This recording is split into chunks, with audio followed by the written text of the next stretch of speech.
Hello, everyone, and welcome to another episode of Hello Word. I'm Alex, your host, and today we're diving into the exciting word arena.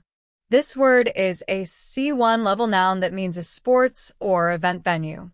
It's a versatile word often used in conversations about sports, entertainment, and even broader contexts like debates and competition.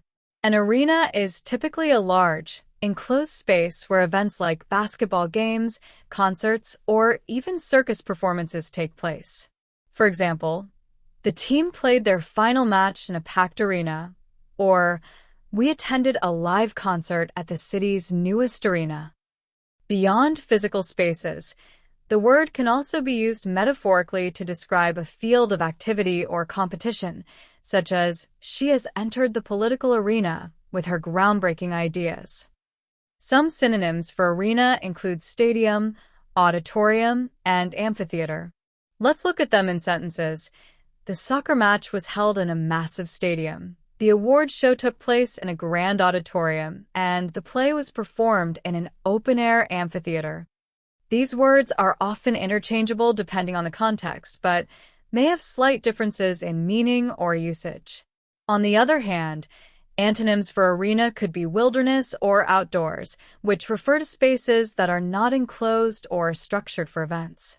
For example, instead of performing in an arena, the festival was set in the wilderness, or they preferred hiking in the outdoors rather than attending events in enclosed venues.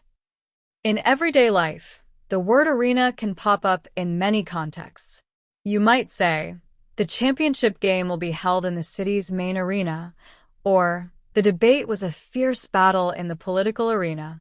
It's a word that carries a sense of excitement and importance, whether you're talking about sports, entertainment, or even larger metaphorical battles. Here are a few more examples of arena in use. The arena was filled with cheering fans during the final. They're building a new arena downtown to host concerts and sports events. And in the corporate arena, competition is fierce for the top positions.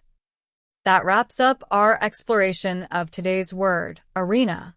We've learned its meaning, synonyms, antonyms, and how to use it in everyday situations. Thank you for joining me on Hello Word. If you enjoyed this episode, don't forget to subscribe to the podcast and leave a review. Your support helps others discover the show. And here's a fun challenge for you. Create your own sentence using the word arena and share it in the comments. I can't wait to see what you come up with. Thanks for listening, and see you next time.